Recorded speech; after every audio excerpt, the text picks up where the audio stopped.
Energy. The company reported a soft second quarter, but order inflows have surged by about 31%. So to put the numbers into perspective and discuss the outlook going forward, we have the MD and the CEO with us, Mr. Venu Nuguri. Thanks a lot, Mr. Nuguri, for joining in.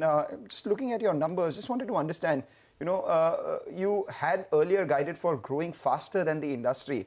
At the halfway mark, what has the industry grown at? And what is your prognosis for the end of this year in terms of growth? Yes.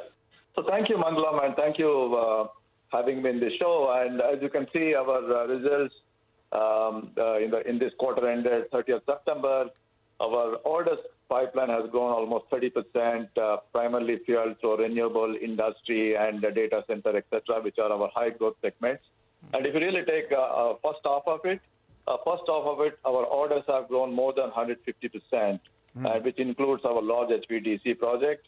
And even though the market is growing at one high single digit or close to double digits, so we have been growing at least 3 to 4 times more than the market average, even without the large HVDC projects in that. And that's exactly what we wanted to know, Mr. Nuguri, that the first half of this year, you've done around 2,100 crores in terms of revenue. Can you do better in the second half as compared to the first half? Do we see a number closer to 4,500 crores by the end of this year?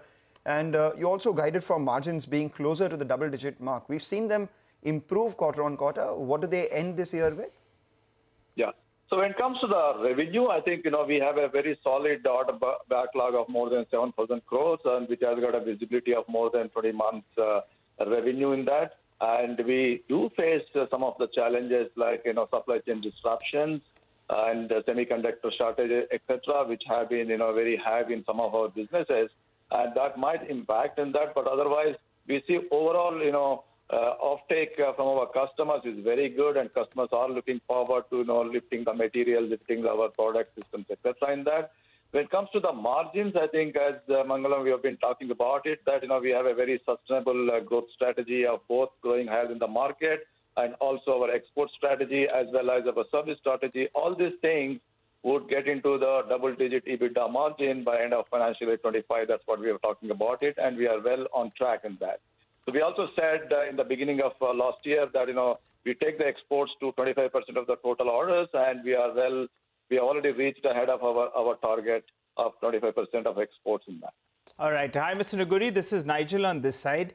One of the key drivers for your margins to move up from here is going to be localization. You all have been talking about that. So if you could tell us what is it at as of now? And, where do you see that number headed? And you briefly touched upon the chip shortage issue. Now, depending on what chips you're using, there has been some easing out. So can you tell us whether you all are seeing that as well? The chip shortage issue, is it easing out for you? Yeah. Absolutely. So let me answer your first question as we're talking about, margin, organic expansion of the margin. So we are localizing a lot of our products. In the last 2 quarters, we have opened 2 new factories. One is 765 kV dry bushings, where the first time we are bringing this technology, localizing the technology in our Baroda factory. And recently, in the last quarter, we inaugurated state-of-the-art power quality factory in Bangalore, where we have doubled our capacity from 10,000 MVR to 20,000 MVR. All these things would help us to, grow, including not only for the domestic market, but also, exports, which will expand our margins. And the second one, when it comes to the margins, also looking export as a total, as well as our offering our service. We have, close to 2,000 crores worth of our, our potential for service, because we have been present in this country more than 6 decades. So we are now looking at Mr. Nuguri, we got that point. FY25, you want your margins to go to, that double-digit mark. But you didn't answer that in terms of localization. As a percentage of your requirement, what is it at, and where do you see that number headed? Give us some clarification on that front, sir. Go ahead. Right. As of now, we manufacture almost close to 80% of what is produced globally. We manufacture in India. Okay. So we are at 80% in that.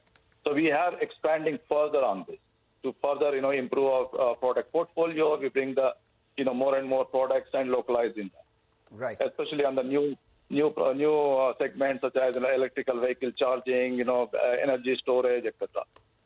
Right, we take that point. On that itself, I just wanted to know a couple of things. You briefly mentioned services. It's about 7% of your current revenue. By when does it go to that 10 to 15% that you had target? And on electric vehicles as well, I was just looking at it, it is expected to be around, 1,500 crores in terms of revenue. By when does that happen? How much is it currently for you? Yeah.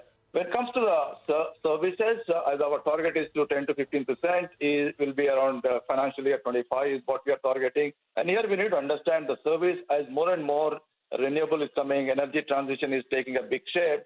The digitalized our services are really where our customers are looking forward, and that's exactly Hitachi Energy is doing that.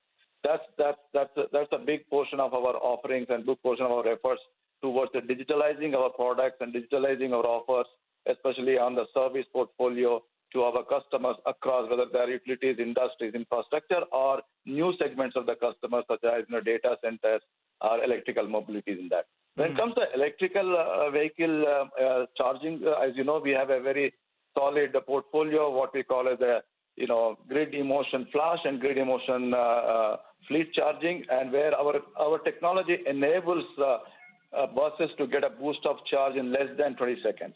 So right now, our focus is to localize this technology. We are running the pilots in India with the reputed bus manufacturers on localizing this technology and adopting this technology in that. So it will take some more time before we're really ready to offer our technology at a scale and the speed required in India. Okay, all right. What about scope in data centers? You're saying that it's a big addressable market. What is Hitachi's market share there? I think we have a very solid market share here, but not only local players, but also all the global, major software giants. We have been working with them on the data centers in that. So our addressable market, roughly, depending upon what kind of data center, whether it's a hyperscale or not, anywhere between 15 to 20% of the whole data center capex goes into our portfolio. All right, and railways. I mean, everyone's looking at decarbonizing railways, etc. The opportunity at large is close to around 15,000 odd crores in the next couple of years. Just wanted to understand how much of this will accrue to you. How much will you get from this railways benefit? Yeah. So railways is definitely a very big growth driver for Hitachi Energy in India. Not only in the conventional, loco modernization. As you know, Indian Railways has, to become net zero by 2030, and they want to electrify by 2025. So those are the targets where we are really reaping the benefits out of that. But in addition to that, Indian Railways also has come up with a new tenders, 12,000 horsepower and 9,000 horsepower, where our portfolio will go into the locos of these 12,000 horsepower and 9,000 horsepower. We see in a short term to mid term, our addressable market in these 5 tenders itself is close to 4 to 5,000 crores. Our addressable market in the 5-6 tenders. All right, Mr. Nuguri, the story is looking good from a longer term and for FY25. But in the near term, if you could give us some kind of guidance, your margins in the past quarter was around 6.7%. Is there a possibility that we could see a 50 to 100 basis points improvement in the second half of the year? That's point number one. Come on, give us some kind of number. And do you end the year at around 4,500 crores? Where, if you could, at least things can be volatile. But as of the data that we have today, is that your vision for FY23? Go ahead. Yeah. Nigel, I wish I could give you that data point. As you know, as part of our company strategy, we don't give any short-term forward-looking things. But all I can say is that all are at stake to see that we are driving the growth which is higher than the market, and our margin expansion in the midterm is intact of reaching a double-digit EBITDA margin.